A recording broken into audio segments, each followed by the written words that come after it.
Welcome to the Tesla Economist. Please hit the thumbs up and remember to subscribe. You can also follow me on Twitter and talk to me on Patreon. Wow, we've just heard the number of deliveries for August for Tesla's made in China models.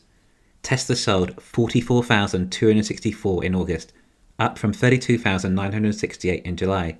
That is a 34% increase in deliveries month over month, which is amazing. That is an absolutely huge jump in production. So let's discuss what has caused this, how Tesla has achieved this, and what it might mean for Tesla and the Shanghai factories.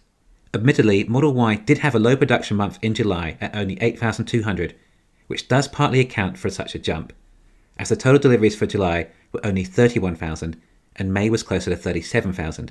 So July was a low month, and May was the highest month for production from China ever. But August is still 20% higher than May and has set a new record for monthly deliveries from China. So the 34% increase from last month is a little bit of a cherry-picked statistic. We were not given any official breakdown on Model Y or Model 3 numbers, at least not yet, but we can try and calculate what they might be, enough to draw some inferences in production. Over the previous 3 months, Giga Shanghai has averaged 22,000 Model 3 units a month, although some months we have seen it slightly exceed 25,000. Using that average, taking 22,000 Model 3s, then that leaves slightly over 22,000 Model Ys.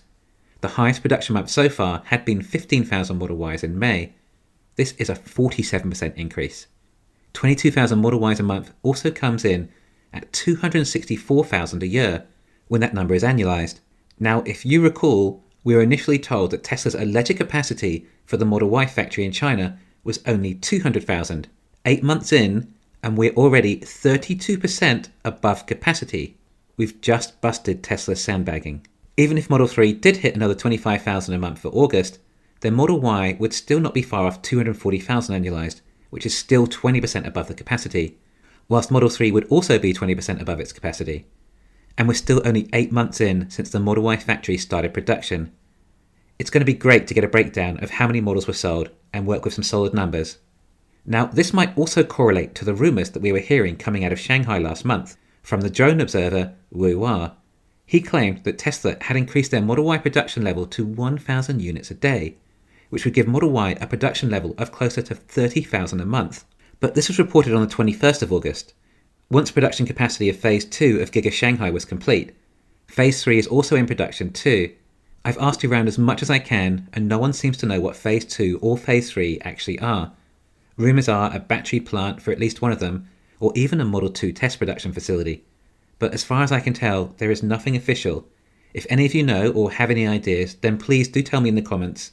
And in the Q2 earnings report, Tesla show a photo of Giga Shanghai accompanied by the text, Gigafactory Shanghai, expansion continues. So they're being very coy as to what is happening here, but things are happening, and clearly major if this is the kind of ramp up we're experiencing. But anyway, like I said, this was only on the 21st of August, so Model Y production could have only been running at that rate for about 10 days, implying 10,000 units in those 10 days, and perhaps 12,000 for the other 20 days, or 600 units a day. If Tesla were at the rate of 600 Model Ys a day before this ramp up, then that wouldn't be too dissimilar to their May Model Y numbers at 15,000 units, or around 500 a day, so that is believable. Except there is one other thing to factor in. Apparently production was down for 4 days prior. With that, I think we can actually gather a fair amount of information. Wu Hua also thinks that Tesla were on a run rate of about 800 Model 3s a day for the month as well. Okay, so let's go through all the data we can extrapolate from this.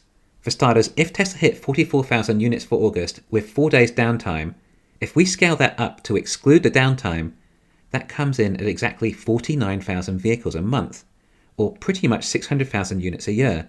And yes, I know there is often downtime for various line changes or upgrades, but this gives us an indicative number for capacity. Tesla upgraded their alleged capacity in the previous Q2 report, going from 450,000 units a year to above 450,000 units a year.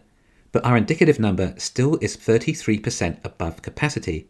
And also bear in mind, it was only for 1/3 of the month that Tesla were at this new run rate for the Model Y.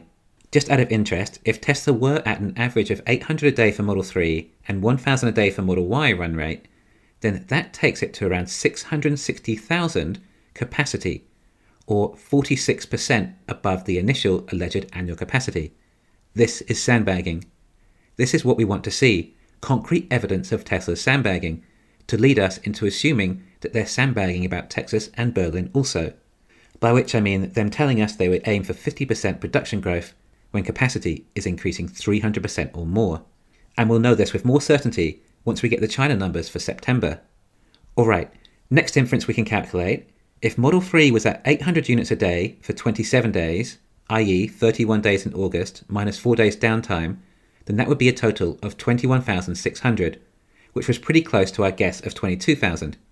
Now, what some people were telling me was that in order for Tesla to accomplish this ramp up of Model Y, they had to remove some of the Model 3 shift, but these numbers would say otherwise. It looks like Tesla have just managed to increase their Model Y production without affecting their Model 3 numbers. Again, it'll be very useful to get the breakdown. But the question is, how are Tesla able to ramp up the Model Y so much? Well, assuming they seem to have sorted out their supply chain issues for components, then the reason for the ramp up is Tesla have added their standard range version for the Model Y in China. These use LFP batteries, which CATL seem to have a reasonably abundant supply of. Standard range also uses one less drivetrain due to being rear-wheel drive and not all-wheel drive, which also frees up components. Therefore, Tesla are able to add an extra line or more shifts due to the extra supply of necessary parts. If it continues like this, then I wouldn't be surprised if we break 50,000 units in September. This is not something people have been forecasting. They've been too distracted with Berlin and Austin, when right under their noses, Shanghai and Fremont are still ramping. Although we would have expected Model Y at Fremont to get closer to capacity, it's still falling short, and that's a ledger capacity, aka sandbag capacity. But moving Model 3 standard range to LFP will free up 2170 batteries for Model Y in Fremont, so I expect that to start increasing soon. Going by this trajectory, I think we could exceed 900,000 deliveries for the year, but I still don't think 1 million is likely. On the other hand, Texas appears to be moving at a good rate and may surprise us all. If they can produce in October, November and December, then all bets are off. We have no idea what scalability is possible there, and Berlin might also open in October. But in reality, whether it's 900,000 or 1 million deliveries for the year, it's still small picture stuff in the scheme of things. The big deal is the fact that these new factories might have quadrupled the existing capacity. And if they offer standard range Model Ys, the production will likely not be battery constrained, despite any 4680 issues, as CATL are really ramping up crazy. And just stop and think, why are CATL ramping up so much? Who else are buying their batteries? BYD make their own batteries, and all other EV companies that use CATL AFP batteries, well, their numbers are pale in comparison to Tesla's. I would say that the majority of CATL's batteries are earmarked for Tesla. Any excess that Tesla don't want in their vehicles are ideal for energy storage anyway. And this is probably why CATL are ramping so big, because Tesla have assured them that they will buy every single battery they can offer them. It sure would be handy to know the exact deal between the two companies. Anyway, in my opinion, this looks very promising, and look forward to hearing more. Thanks for listening. Please hit the thumbs up and subscribe. You can follow me on Twitter and talk to me on Patreon.